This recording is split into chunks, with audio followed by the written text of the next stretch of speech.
Hello students, आज हम discuss करते हैं थ्योरी ऑफ कंज्यूमर बिहेवियर का second lecture.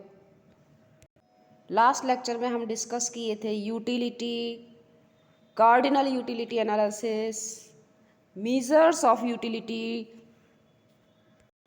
Measures of utility में हम टोटल यूटिलिटी पढ़े थे और पढ़े थे मार्जिनल यूटिलिटी। इसी टॉपिक को कंटिन्यू करते हैं। एक टेबल से हम समझते हैं। टोटल यूटिलिटी का मतलब होता है जब सेम कमोडिटी, सेम टाइप की कमोडिटी जिसको हम यूज़ करते हैं, उससे जो सेटिस्फेक्शन हमको मिलता है, अगर उस सेटिस्फेक्शन लेवल को प्लस कर दें, यानी कि हम इसको क्वांटिटी में ले रहे हैं, नंबर में ले रहे हैं, और उस नंबर को अगर हम प्लस कर देते हैं जो अमाउंट हमने लिया है, तो वो टोटल यूटिलिटी निकलता है।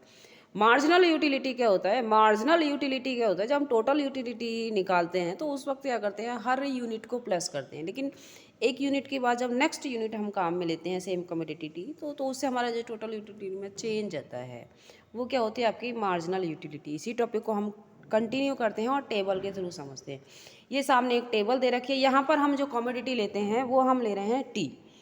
जब फर्स्ट ऑफ कप टी हम यूज़ करते हैं तो हमें जो यूटिलिटी मिलती है वो कितनी मिलती है? 12 मिलती है। पहला कप काम में ले रहे हैं तो इसकी टोटल यूटिलिटी भी 12 होगी और मार्जिनल यूटिलिटी भी 12 होगी।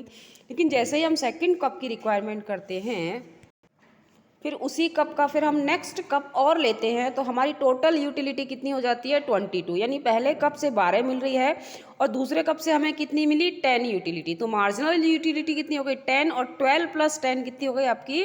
22।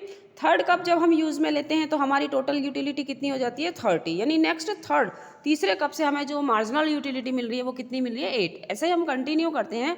तो यहाँ हम नोटिस करते हैं मार्जिनल यूटिलिटी जो है, जो हमें नेक्स्ट कप से मिलने वाली है, हर नेक्स्ट कप से मिलती है, वो कम होती जा रही है। और एक लेवल पे तो आप नोटिस कीजिए 7th कप और 8th कप पे हमारी क्या हो जाती है? ये नेगेटिव हो जाती है। ये है आपकी मार्जिनल यूटिलिटी। इसी चीज़ को हम एक डायग्राम में अपने ग्राफिक्स में देखते हैं। तो हमारा ये ग्राफिक्स हमारे सामने आता है कि ये आपका टोटल यूटिलिटी का ग्राफिक्स है और ये आपका क्या है? मार्जिनल की। ये एमयू का है और ये किसका है? आपका टीयू का, टोटल यूटिलिटी का दे रखा है। एक्स एक्सिस पे आपने क्वांटिटी शो की है और वाई एक्सिस पे टोटल यूटिलिटी और मार्जिनल यूटिलिटी को आप क्या कर रहे हो? शो कर रहे हो। टोटल यूटिलिटी आप नोटिस कीजिए, टोटल यूटिलिटी आपकी बढ़ती जा रही है, बढ़ती जा रही है, लेकिन एक लेवल पे आने के बाद वो गिरती है। लेकिन जो लेवल पे आपके वो गिरती है, जहाँ पर आपका एमयू क्या हो जाता है? नेगेटिव हो जाता है। जब यहाँ पे एमयू नेगेटिव हो जाता है तो आपका जो टोटल यूटिलिटी है वो क्या हो गई? आपकी गिरना शुरू हो जाती है। यहाँ से क्या हो जाती है? नेगेटिव हो जाती है। ये टोटल यूटिलिटी आपकी हो गई नेगेटिव, यहाँ नेगेटिव हो जाती है। तो ये टोटल यूटिलिटी का आपका डायग्राम है और ये है आपकी मार्जिनल एमयू का, और ये किसका है? आपका टीयू का है। Law of diminishing marginal utility next topic है हमारा, law of diminishing marginal utility. Law of diminishing marginal utility state that marginal utility from consuming each additional unit of a commodity decline as its consumption increase while keeping consumption of other commodity constant। yes, यानी अभी हमने cup of T का एक हमने table देखा था। Last में हमने एक टेबल देखा था। ये हमने टेबल देखी थी। इस टेबल में हमने क्या देखा था कि जब हम फर्स्ट कप लेते हैं चाय का, टी का हम लेते हैं, तो हमारी यूटिलिटी, मार्जिनल यूटिलिटी एमयू हमें कितना मिलता है? 12। सेकंड कप में हमें एमयू मिलता है 10। थर्ड कप में हमें एमयू मिलता है 8। फोर्थ में 6, देन 4, देन 6 में 1, और 7th और 8th में तो हमारा जो एमयू लेवल है वो क्या हो जाता है? नेगेटिव हो जाता है। तो law of diminishing marginal utility आपसे यही कहता है, जब भी आप एक एडिशनल, यानी आप एक एडिशनल यूनिट लेते हैं, तो जो उससे मिलने वाला जो कंजप्शन है वो कैसा हो जाता है? कम हो जाता है, डिक्लाइन हो जाता है, कम होता चला जाता है। जबकि हम अदर्स जो भी हमारा कमोडिटी हम यूज़ करें तो सारे कंजप्शंस को क्या मानते हैं? हम कांस्टेंट मानते हैं। तो law of diminishing marginal utility जैसा हमने लास्ट टेबल से एक्सप्लेन किया था, वो यही लॉ है कि जब भी आप सेम कम्युनिटी की नेक्स्ट यूनिट, एडिशनल यूनिट आप काम में लोगे, तो उससे मिलने वाला सेटिस्फेक्शन लेवल जो है, जो मिलने वाली आपकी एमयू है, मार्जिनल यूटिलिटी है, वो हर बार क्या हो जाती है? कम होती चली जाती है। यही है आपका law of diminishing marginal utility. अब हम अपना नेक्स्ट टॉपिक लेते हैं, ऑर्डिनल यूटिलिटी एनालिसिस। यानी हमने जो लास्ट टॉपिक में किया था कार्डिनल में कहा था कि हम अपनी यूटिलिटी को क्या कर सकते हैं? नंबर में डिस्प्ले कर सकते हैं, नंबर में हम उसको मेज़र कर सकते हैं, काउंट कर सकते हैं। लेकिन दूसरा जो थॉट है या दूसरा जो थ्योरी है वो क्या कहती है कि हम उसको नंबर में मेज़र नहीं कर सकते। Consumer does not measure utility in number दो she often rank various consumption bundles, जबकि उसके पास क्या होते हैं, बहुत सारे लेबल होते हैं, रैंक होती है कि वो ये वाला बंडल लेना ज़्यादा पसंद, बंडल से मतलब है उसके पास एक ग्रुप है कि वो 2 गुड्स का ग्रुप है कि वो ये इतना लेना चाहता है, वो इतना लेना चाहता है, ये क्या है उसका बंडल है। फॉर एग्जाम्पल आप मान लीजिए कि वो 2 गुड्स काम में ले रहा है, एक आपका ले रहा है मैंगो और दूसरा ले रहा है मान लो बनाना, ठीक है। तो यहाँ पर क्या है, मैंगो मान लीजिए वो 10 काम में ले रहा है और बनाना मान लीजिए वो 8 काम में ले रहा है, तो ये क्या होगा, एक बंडल हो गया। क्या हो गया, एक बंडल हो गया। दूसरा बंडल मान लीजिए वो लेता है कि मैंगो तो ले रहा है 8 और बनाना ले रहा है वो काम में कितने 9 या 11, मतलब ये दूसरा बंडल है। तो इस तरीके से क्या होता है, वो रैंक देता है कि किसको कितना लेना है। यानी हम यहाँ पे कह सकते हैं कि जो ऑर्डिनल यूटिलिटी एनालिसिस है वो क्या कहता है कि आप मेजर नहीं कर सकते, आप ये कह सकते हो कि ये आपको ज़्यादा पसंद है या ये आपको कम पसंद है, या ये इससे ज़्यादा पसंद है वो उससे ज़्यादा पसंद है। आप उनको रैंक निर्धारित कर सकते हो, रैंक डिसाइड कर सकते हो, आप उसको क्या नहीं दे सकते, नंबर नहीं दे सकते। ये सेकंड थॉट है। ऑर्डिनल यूटिलिटी एनालिसिस पढ़ने के साथ हम पहले पढ़ेंगे इंडिफरेंस कर्व। इंडिफरेंस कर्व क्या होता है, an indifference curve join all points represent bundles which are considered indifferent by the consumer. Yes, यानी अभी मैंने आपको बताया था कि जो आपका ऑर्डिनल यूटिलिटी है वो क्या कहती है कि आपके पास कुछ बंडल्स हैं, आपके पास कुछ चॉइसेस हैं, आप उनको रैंक दे के रखते हो कि आप इनको लेना पसंद करते हो इसमें, और इसमें इतना लेना पसंद करते हैं, यानी किसको ज़्यादा रैंक लेना पसंद। अब यहाँ पे क्या है, जैसे आपके पास 2, 3, 4 बंडल है, तो उन बंडल्स पे आप पॉइंट बनाते हो। फॉर एग्जाम्पल मान लीजिए यहाँ पे आपका ये वाला जो पॉइंट है, ये वाला जो कॉम्बिनेशन है वो कहता है, यहाँ आप मान लीजिए मैंगो रख लेते हैं और यहाँ हम बनाना रख लेते हैं।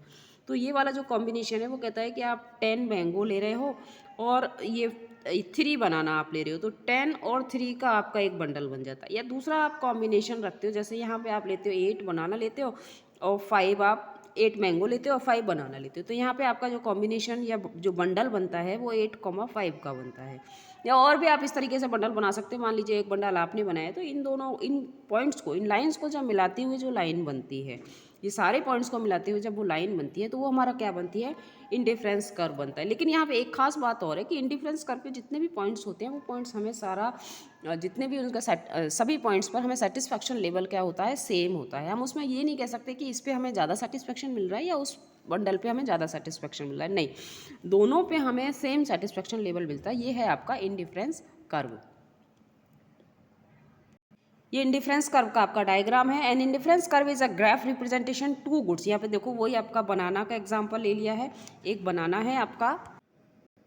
N indifference curve is a graph representation 2 goods that give a consumer equal satisfaction and utility. Yes, यानी यहाँ पर आप नोटिस कीजिए कि आपके पास कितने हैं, आपके पास 4 बंडल है, एक ए है, एक बी है और एक सी है और एक डी है। इनमें से आप किसी भी बंडल को चूज कर लीजिए, ठीक है ना, जो भी आपके दे रखे ना, यहाँ पे कितने हैं, 4 है, ए बी सी डी, तो इसमें से आप किसी भी बंडल को दे दीजिए और सभी बंडल्स पे आपको जो सेटिस्फैक्शन लेवल है वो कैसा रहेगा, इक्वल रहेगा। जो भी मिलने वाली आपको यूटिलिटी है वो कैसी रहेगी, आपकी इक्वल रहेगी। ऐसा होता है आपका इंडिफरेंस कर्व। इंडिफरेंस कर्व जो है उसकी जो शेप है वो होता है ऑरिजिन टू कॉन्वेक्स, लेकिन उसका एक रीज़न होता है। यहाँ पर हम उससे पहले पढ़ेंगे मार्जिनल रेट ऑफ सब्सटीट्यूशन। ये भी एक लॉ है आपका, मार्जिनल रेट ऑफ सब्सटीट्यूशन। यानी हम 2 गुड्स काम में ले रहे हैं, एक बनाना काम में ले रहे हैं, एक मैंगो काम में ले रहे हैं। अगर मैं मैंगो की मात्रा बढ़ाना चाहती हूँ, मैंगो की क्वांटिटी बढ़ाना चाहती हूँ, तो मेरे को क्या करना पड़ेगा, बनाना कम करने पड़ेंगे। और अगर मेरे को बनाना की क्वांटिटी बढ़ानी है तो मेरे को मैंगो कम करना पड़ेगा। यानी एक चीज़ का सब्सटीट्यूट के लिए हमें दूसरी चीज़ छोड़नी पड़ती है। तो MRS क्या है, is the simply rate of eight which the consumer will substitute banana for mangoes so that her total utility remain constant. यानी अगर मान लीजिए मैं बनाना ज़्यादा काम में लेना चाहती हूँ और मैंगो नहीं छोड़ूँ, तो यहाँ पर हम कांस्टेंट नहीं हो सकते, क्योंकि ओब्वियसली जहाँ पर ज़्यादा मिल रहा है हम उसको लेना पसंद करेंगे ना, कम वाले को क्यों लेंगे। लेकिन मेरे पास बंडल है, मेरे पास क्या है, मैंगो और बनाना का बंडल है, ठीक है। तो यहाँ पर मैं एक कॉम्बिनेशन है मेरे पास 10,9, यानी 10 मैंगो और 9 बनाना, और दूसरा मेरे पास कॉम्बिनेशन है 10,10, यानी यहाँ 10,10, तो यहाँ पर कोई भी सोचने का मौका ही नहीं है, यहाँ पर तो दूसरा वाला ऑप्शन ही चूज करेंगे क्योंकि पहले वाले ऑप्शन में तो कम है। तो ये हमारा जो सेटिस्फेक्शन लेवल है ये सेम लेवल नहीं है।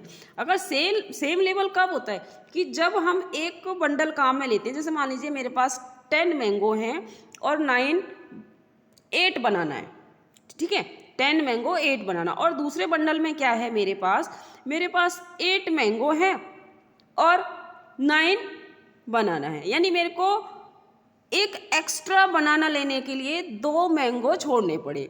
ये मेरा सेटिस्फेक्शन लेवल सेम हो सकता है, ये मेरा सेटिस्फेक्शन लेवल क्या हो सकता है, सेम हो सकता है। यानी एक गुड्स को एक्स्ट्रा लेने के लिए दूसरी गुड्स की जो मात्रा छोड़ी जाती है वो है आपका MRS, यानी यहाँ पर एक एक्स्ट्रा बनाना के लिए मेरे को एक एक्स्ट्रा बनाना यूनिट के लिए कितने मेरे को मैंगो छोड़ने पड़े, मेरे को 2 मैंगो छोड़ने पड़े। कितने मैंगो छोड़ने पड़े, 2 मैंगो छोड़ने पड़े। तो ये क्या है आपका MRS, marginal rate of substitution.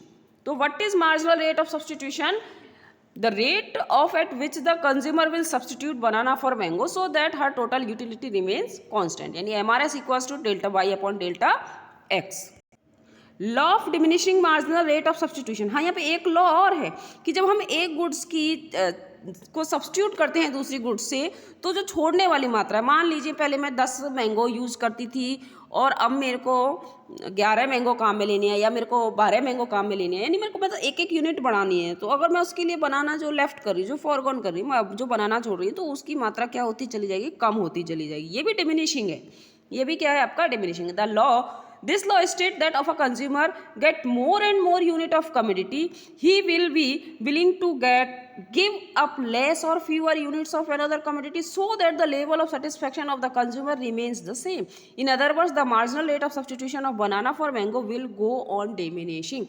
यानी मान लीजिए मेरे को फर्स्ट एक्स्ट्रा बनाना काम में लेना है और उसके लिए मैं 4 मैंगो छोड़ रही हूँ, तो दूसरा मेरे को एक्स्ट्रा बनाना काम में लेना होगा तो मैं नेक्स्ट सेम नहीं छोड़ूंगी, 4 नहीं 3 मैंगो ही छोड़ूंगी। या मेरे को एक और बनाना काम में लेना है तो मैं अब 3 नहीं 2 ही बनाना मैंगो छोड़ूंगी, और अगर मेरे को एक और बनाना काम में लेना है तो मैं 2 नहीं 1 ही छोड़ूंगी। यानी पहली बार मैं एक्स्ट्रा बनाना के लिए 4 मैंगो छोड़ रही थी, दूसरी बार में 3, फिर मैं 2, फिर 1, तो यानी कुल मिला के हम नेक्स्ट यूनिट के लिए और अधिक यूनिट लेने के लिए जो हम दूसरा गुड्स लेफ्ट कर रहे हैं या छोड़ रहे हैं उसकी जो क्वांटिटी है वो क्या होती चली जाती है, कम होती चली जाती है। तो इसलिए हम इसको बोलते हैं law of diminishing marginal rate of substitution, यानी मार्जिनल रेट ऑफ सब्सटीट्यूशन जो है वो भी कैसी आपकी डिमिनिश है, वो भी कम होती चली जाती है।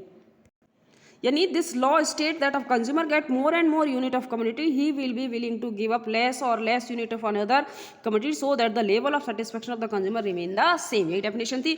तो यही हमारा यहाँ पे दे रखा है 3,1, यानी कम्युनिटी 1 2। हम यहाँ पे कह सकते हैं ये मेरा जो आपका ग्रुप बनेगा, ये यहाँ पे मैं कमोडिटी 1 को कह सकती हूँ मैंगो,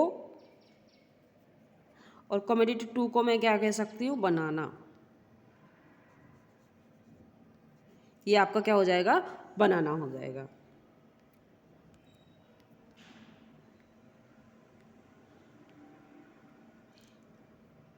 एक काम करते हैं, ये डायग्राम बना देते हैं। ये लो मैंगो थोड़ा सा, और ये दूसरी कमोडिटी क्या है आपकी, इसको हम बना लेते हैं कुछ ऐसे ऐसे करके बनाना।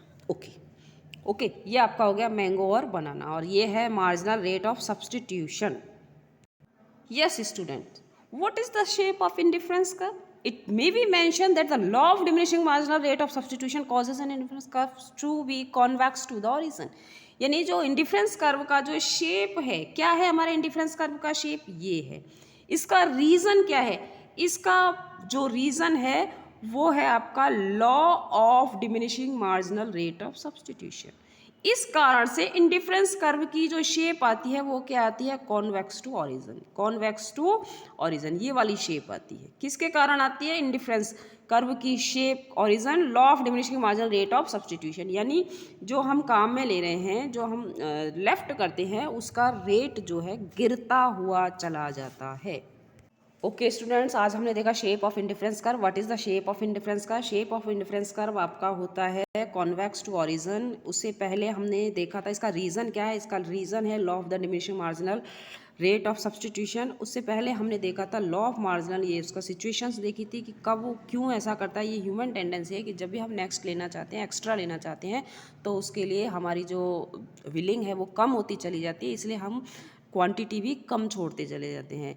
मार्जिनल रेट ऑफ सब्सटीट्यूशन हम देखा। मार्जिनल रेट ऑफ सब्सटीट्यूशन का मतलब क्या होता है कि एक गुड्स की एक्स्ट्रा क्वांटिटी लेने के लिए या एक्स्ट्रा यूनिट लेने के लिए, एडिशनल यूनिट लेने के लिए हमें दूसरी गुड्स को छोड़ना पड़ता है, और जो मात्रा में हम छोड़ रहे हैं वही क्या है, उसकी रेट है। उससे पहले हमने इंडिफरेंस कर्व देखा था। इंडिफरेंस कर्व क्या कहता है कि दो जो गुड्स आप काम में ले रहे हो, कोई भी दो गुड्स ले सकते हो। फॉर एग्जांपल हमने यहाँ पे बनाना और मैंगो लिया है, तो इंडिफरेंस कर्व पे जो भी बंडल, यानी A bundle, B bundle, C bundle, D bundle, जो भी हम बंडल काम में लेते हैं, उस पर हमें बिल्कुल की कोई सा भी बंडल हम काम में ले सकते हैं, तो उस पर हमें जो मिलने वाला सेटिस्फेक्शन लेवल है वो क्या है, आपका इक्वल रहता है। उससे पहले हमने इंडिफरेंस कर्व के बारे में बोला था। नहीं, इंडिफरेंस कर्व आपको दो गुड्स के बारे में बताएगा, दो गुड्स के कॉम्बिनेशन के बारे में बताएगा कि उस इंडिफरेंस कर्व, जैसे मान लीजिए ये हमारा इंडिफरेंस कर्व है, इस वाले पॉइंट पे, इस वाले पॉइंट पे, इस वाले पॉइंट, किसी भी पॉइंट पे, ये सारे पॉइंट्स हैं, इनको जब हम ज्वाइन करके जो पॉइंट जो बनता है, यानी इस पे एक बंडल है, इस पे दूसरा बंडल, तीसरा बंडल, चौथा बंडल, यानी जो भी हमें यहाँ पे मिल रहा है, जिस भी हम कॉम्बिनेशन को चूज़ कर रहे हैं, उसे मिलने वाला सेटिस्फेक्शन लेवल कैसा रहता है, हमेशा सेम रहता है, इक्वल रहता है इंडिफरेंस कर्व के ऊपर। उससे पहले हमने पढ़ा था ऑर्डिनल यूटिलिटी एनालिसिस। ऑर्डिनल का मतलब होता है कि जब हम दो गुड्स को काम में लेते हैं, तो उससे ज़्यादा गुड्स को काम में लेते हैं, तो हम उनको रैंक दे सकते हैं कि ये हमें इससे ज़्यादा पसंद है या ये हमें इससे ज़्यादा पसंद है। उनको नंबर में हम नहीं नाप सकते, इसकी यूटिलिटी को किस में नहीं ले सकते, हम नंबर में नहीं ले सकते। उससे पहले हमने पढ़ा था law of diminishing marginal utility. Diminishing marginal utility का मतलब होता है कि जब हम टोटल यूटिलिटी पढ़ते हैं, तो टोटल यूटिलिटी में हमें सभी कमोडिटी से मिलने वाली जो यूटिलिटी है, जो सेटिस्फेक्शन है, उसको प्लस कर लेते हैं, लेकिन नेक्स्ट कमोडिटी से मिलने वाली जो सेटिस्फेक्शन है वो क्या होता है, मार्जिनल यूटिलिटी होता है, MU होता है। लेकिन हर बार उसकी जो सेटिस्फैक्शन लेवल है वो क्या हो जाता है, कम हो जाता है। हर बार नेक्स्ट लेवल क्या हो जाता है, उसका कम हो जाता है, इसलिए हम उसको बोलते हैं law of diminishing marginal utility. ये हमने TU यानी टोटल यूटिलिटी का, और ये हमने MU, ये नीचे वाला जो है MU का, मार्जिनल यूटिलिटी का डायग्राम हमने देखा। उससे पहले हमने इसको टेबल के थ्रू समझा कि टोटल यूटिलिटी क्या होती है और मार्जिनल यूटिलिटी क्या होती है। हमने मेजरमेंट ऑफ यूटिलिटी, यानी हम जब ऑर्डिनल की बात करते हैं, तो ऑर्डिनल में क्या होता है, हम उसको मीज़र करने की बात करते हैं। तो ये दो तरीके से हमने यहाँ पे दो पॉइंट लिए थे, हमने total utility and marginal utility.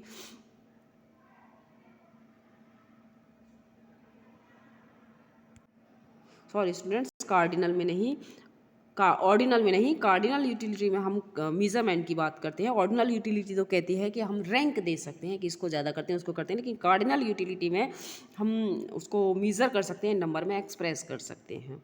और हमने यूटिलिटी के बारे में देखा। यूटिलिटी का मतलब क्या होता है कि किसी भी कमोडिटी के अंदर एक ऐसा कैपेसिटी होना जो हमें क्या करता है, सेटिस्फाई करता है, यानी उसकी कोई उपयोगिता होती है, उसका कोई यूज़ होता है, तो वो क्या होती है, उसकी यूटिलिटी होती है। यहीं से हमने शुरू किया था अपना the theory of consumer behaviour.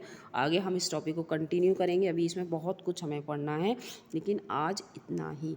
Okay students, channel को सब्सक्राइब करें, वीडियो को लाइक करें, शेयर करें। Thank you.